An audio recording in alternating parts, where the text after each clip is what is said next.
Well, hello, welcome to this interview. Thank you so much for tuning in today. Today I have Laura Maxwell Bullock on the line with us. Laura has been in real estate investing for about a decade now, right? 10 years. Right. Wow.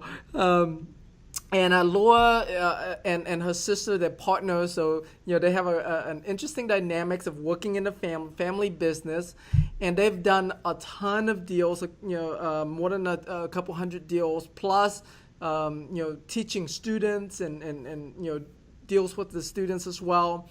And they have also done all types of deals, from short sales to wholesaling, rehabbing, non-performing notes, so all the different buy and hold, all the different aspects of the single-family home real estate investing, they've done.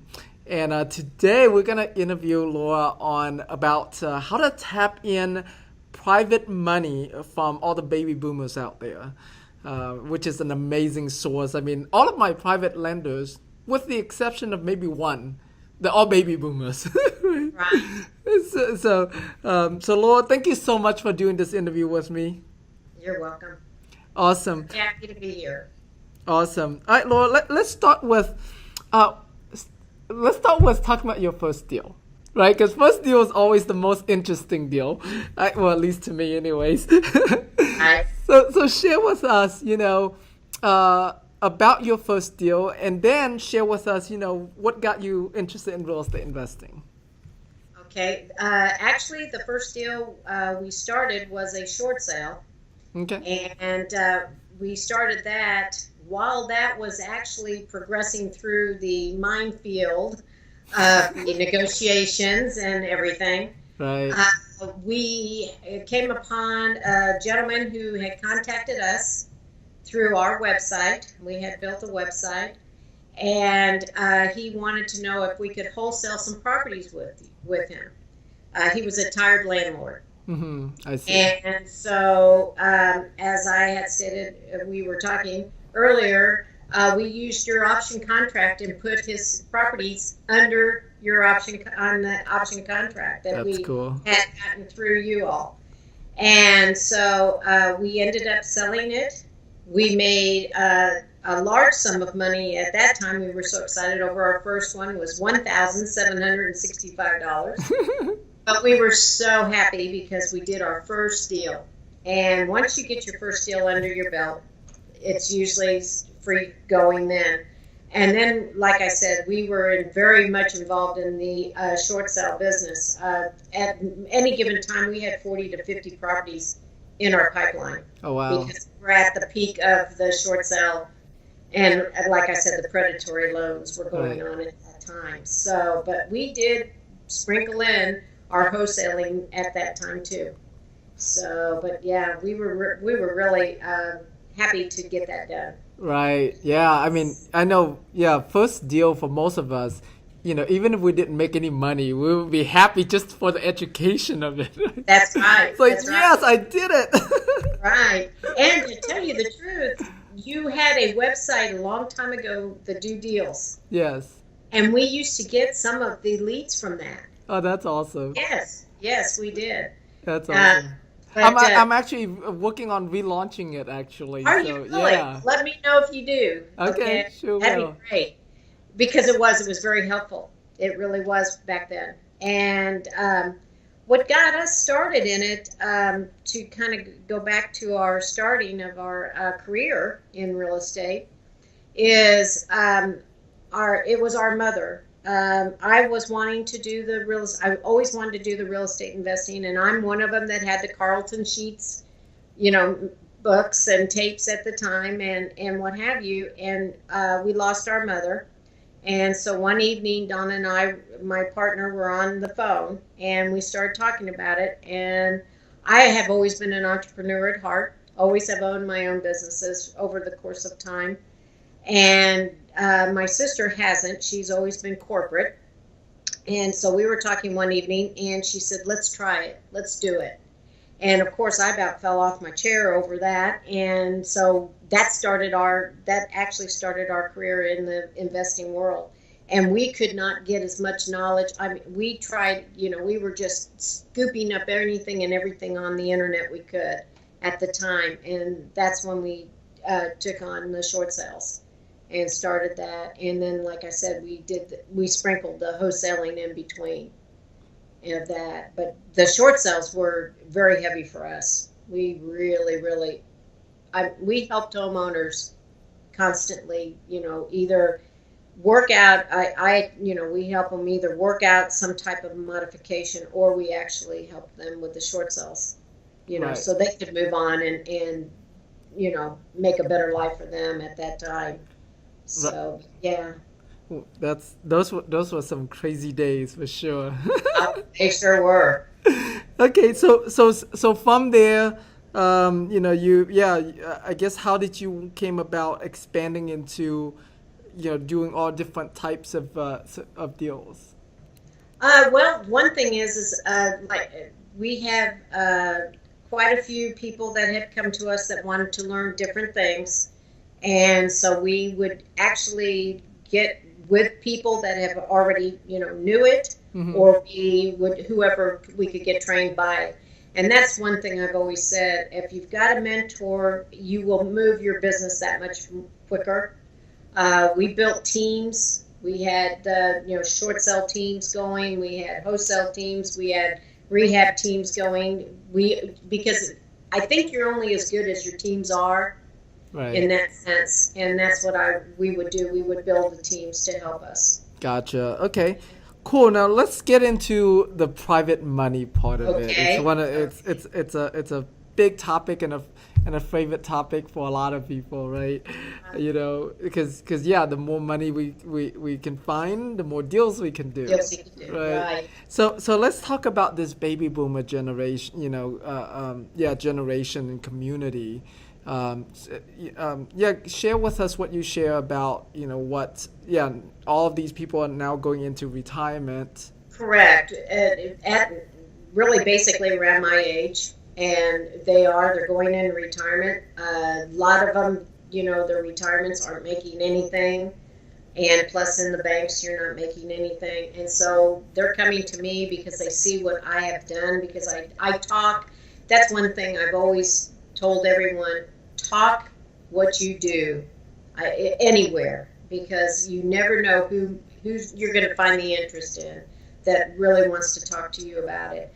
And so that's where we're coming down to, where they're having their 401ks or their profit sharings, whatever they need to do, and they're actually retiring, and now they want to know where to put their money. And so I have helped a multiple of people move their money to self-directed IRAs, so then they can now work with us and do the deals with us. And they're very happy at what the return is. Right. Yes. Yeah. So great. So make sure everywhere you go, you talk about what you do, right? Correct. So like in this case of, wanting to attract money, what would you say that you do, or what do you recommend for the listeners to say that they do? One thing on anyone tells you, don't just run up to somebody and say, here, I've got a deal, and think. You have to build a rapport. And when you go to your local meetings or your meetup groups or whatever, that's where you start building those rapports and those relationships with people. Because I'll give you an example. We were at a meeting in Jacksonville, Florida, for 4 days. We were down there, and we were actually called on to speak down there.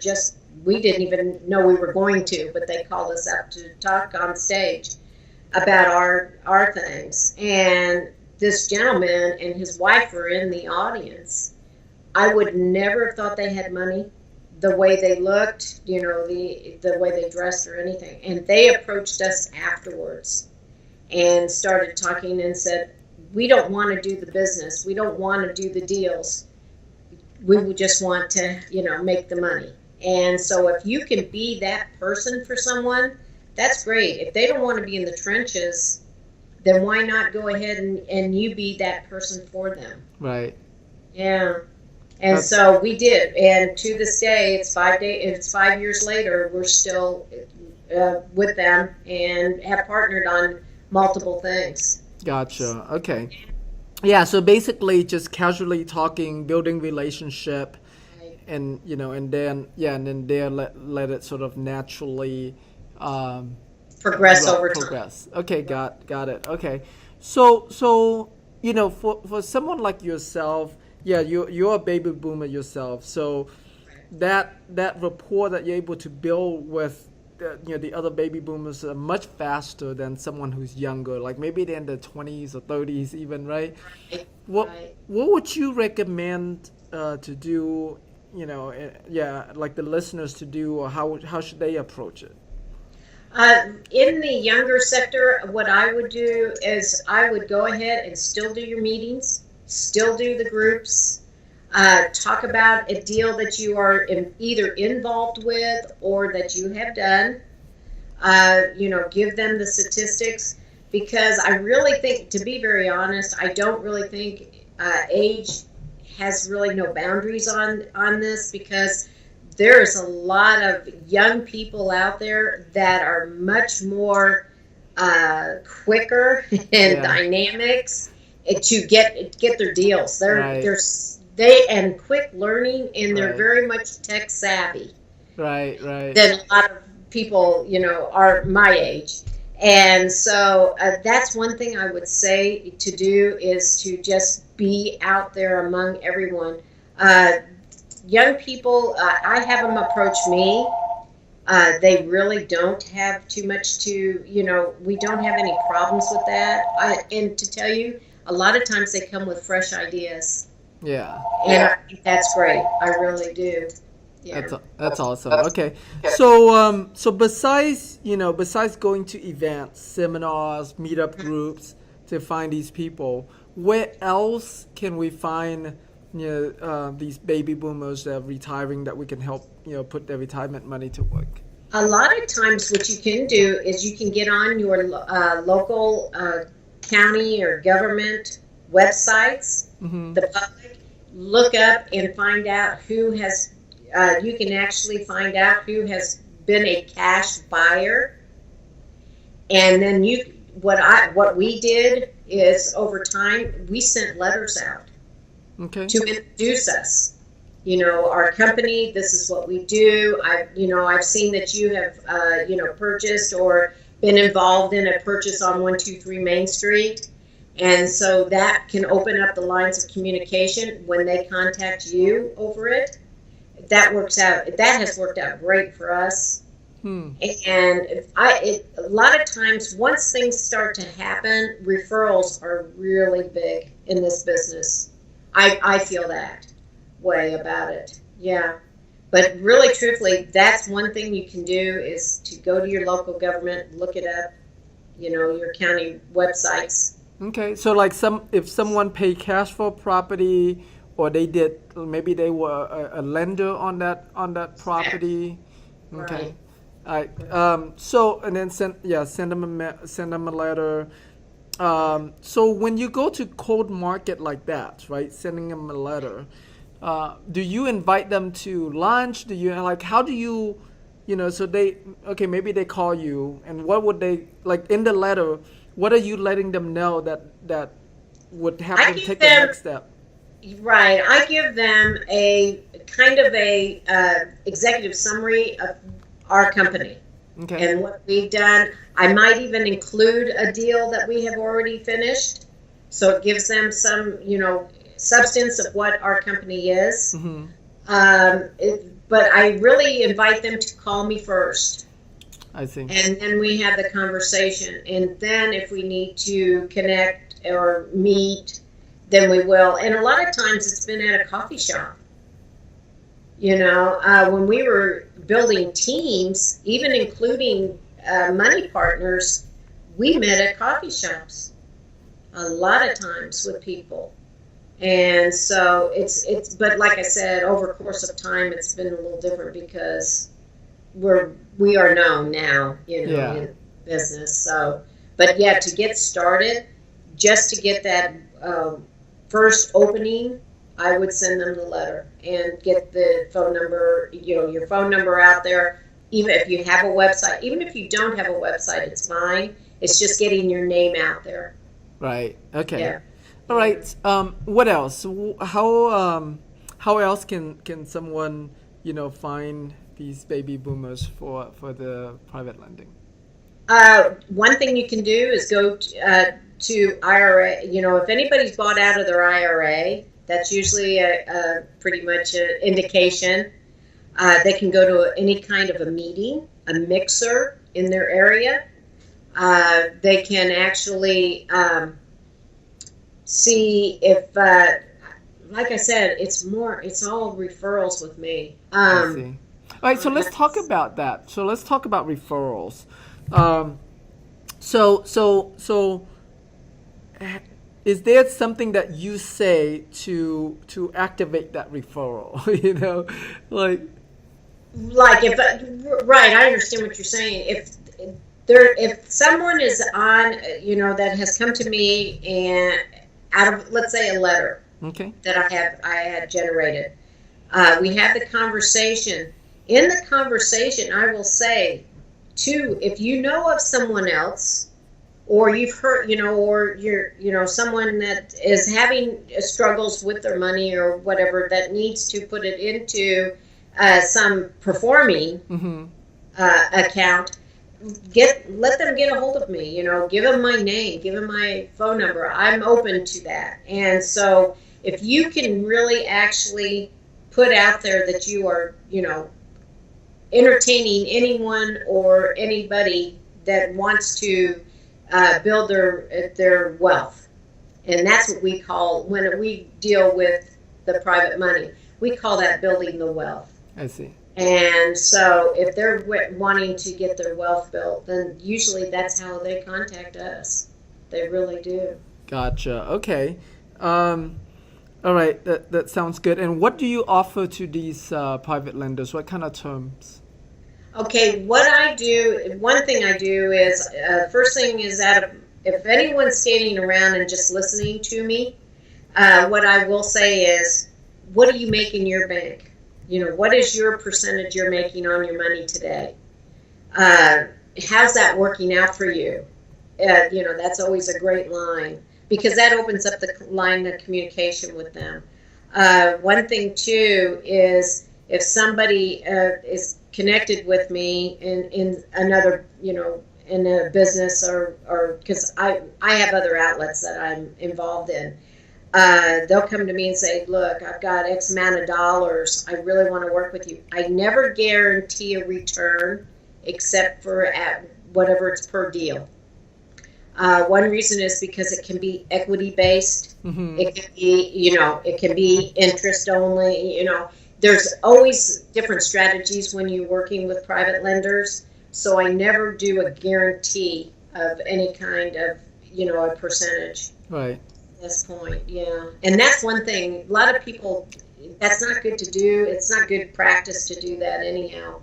Trying to say, I'm going to guarantee you this. Because as we all know, in this investing, it can change overnight. Right. Yeah, for sure. Okay. Right. And okay, so how do you, and it's a two-part question, so I'm gonna break it up. Okay. We know there's two types of lenders. There's the type of lenders who are experienced, right? They've lent to other real estate investors before, they're even experienced in real estate investing. Those type of lenders are pretty easy to work with, right? Because they know what they're doing. However, they tend to be a little bit expensive, right? And then we have the other type of lenders that are completely newbie off the street somewhere. They know very little, if anything, about real estate investing, very little, if anything, about private lending. Which one do you focus in on more, or both? And then what? Yeah, let's. Okay. I'll ask you that. You want me to answer that first part? Yeah. Okay. Yes. Actually, to be very honest with you, we've had more the newbie lender. Right, because they know what we do, so they'll come to us and say, I have X amount of dollars sitting here, how can we work together? And then we have the conversation. I usually have a meeting with them. We sit down, go over the pros and cons of things that could happen, or, and how well we can work together. And so that's one thing. It's been more just the new people, like I said, that are retiring. Gotcha. And, or have had a different thing in their lives, that has happened. I had a gentleman not too long ago that lost his mother and had willed the house to him, and he did not want the home. And so he sold the home and came with me with his check. Okay. Okay, how do I do this? How can I work with you? Right. And we went through the process of setting him up, and we work together now. So that's great. So I'd like to learn that process. So do you take them through like an education process and get them familiarized with, how you do the real estate and how you do these loans? Right, I sure do. We break it down for them. One thing I always have them put down their questions, bring them with them, and then we'll go over everything individually. If it's something that I really can't answer in the, in whatever custodian or an IRA situation, right, I will send them to them because I have contacts with the IRAs. I see, okay. Custodians. So I will actually set them up with a call. I will be on the call with them. So I can help explain if they're confused or something with the custodians. Right. Okay. And I think that helps to, have somebody that's a little more educated at that time to help walk them through so they're not feeling lost either. Right. Yeah. Okay. Yeah. All right. So great. So you educate them on the business, you set them up with the custodian, and then there's the custodians also helping them through the process as well. Right. Okay. That's great. All right. Any other tip do you have for us around this whole connecting with baby boomers, for private money? I will tell you, if you're out and about in the meetings, any kind of the meeting of, there's so many meetup groups now to get on to and to be part of, that you can look, you can actually Google anything anymore. That's where I would go. I really would. I would get to those meetings. Okay. So you can be, interacting and build your network that way. Right. Yes. Right. Yeah. That's awesome. Especially if it's a meetup group that has a bunch of baby boomers. Right. I have right now. Yeah. Yeah. Okay.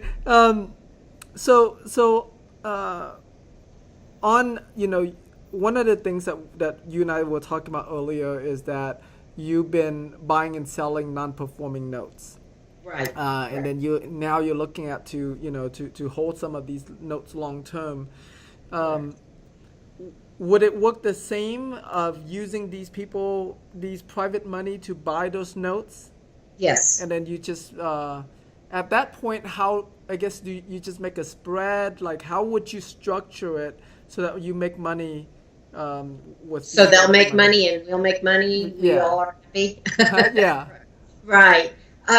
What I would do is let's say I have a gentleman right now, for example, has come to me with a 401k. He is retired.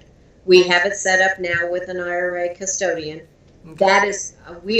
That right now is mainly for notes. Okay. We've already discussed this. This is what we're going to do. For long term, we've talked about a couple strategies with him. One will be on a non-performing, if we reperform it and sell it, or a portion off of it, then we will, we'll be in an interest, payback plus interest. Gotcha. If we do some long term, he's going to be involved in some equity position with us. Ah, okay. Okay. So in that sense, so I've gone through some strategies with him so that we now are on the same page together, But that bulk of money is going to be for notes. Right. And so he's building his wealth, and we're building ours together, our Right. portfolio. Yeah. Right. Is there such a thing? And you know how like with a real estate property, you can have a lien against that real estate property, right? Which is that note. If you the one who owns the note, is there a way for someone like the private lender somehow have their money be secured by that same property through your note? Correct. Yes, they do. Yes, they are. Oh, okay. Yes, they are. They will actually be on the paperwork and recorded also. Yes. Ah, okay. That's pretty cool. I've never done anything like that, so Really, really. so Yes. that's good to know. Okay. And that's one thing. There's one thing too. Like I have rentals, and that's something that I'm looking into going ahead and creating a note, because I had one of my tenants that's come to me wanting to buy one of the rentals that she's in. She's been there 4 years with us, and so her credit's not great. And so I have also offered to create a note and be the bank for her. Oh, that's cool. Okay. So Yeah. so basically in that case you just have to find a long-term private lender. Someone Correct. who's yeah. So most of I'm curious to like most of these private lenders of yours, these baby boomers, newbie, right? Right. Are they looking for more for short-term loans or are they looking more for long-term loans? The long term, because they're looking for the wealth because what they're wanting to do is leave legacies for their families. Okay. That's mainly what they've come to me about. Gotcha. And so that they will do short term things with me if I need that. Right. But over the course of their terms, they're looking for longer term. I see. Okay. So And tax deferred, so they're happy about that. right. Okay. Yeah. So that's great. So yeah. So for them, rental properties, notes, owner financing, those are Right. ideal for them. Right. Great. Awesome. Well, cool. All right, Laura. Well, we're gonna be wrapping up our interview here. Thank you so much for really like such an insightful, informative interview. I really appreciate you. If the folks listening wants to, reach out to you, learn from you, connect with you, do some deals with you, maybe put their money to work with you, where would you like to send them? Well, I'd like to. I can give you my phone number. If that's fine, or I can send Anything you want to send, any way of communication that you'd like to share. Okay. They can even on Facebook too. They can actually private message me at Laura Maxwell Bullock, and also too, if you want, they can call me at 816-560-8243, and I do answer my phone. Wow. So, Oh, yeah. let's hope we don't have like thousands of students all calling you at once. No, that's fine. That's fine. If it gets to that point, we'll figure something else out. That sounds good. All right, Laura, thank you so much. Again, really appreciate you. You've been sharing a lot with us today. Thank you so much. Awesome. All right, everybody. Thank you so much for tuning in. If you've gotten a lot of value out of this, like I have, make sure you rate us, give us feedback, share this with your friends, and definitely connect with Laura, do some business with her. And with that, happy investing, and we'll see you on the next interview. All right, bye-bye for now.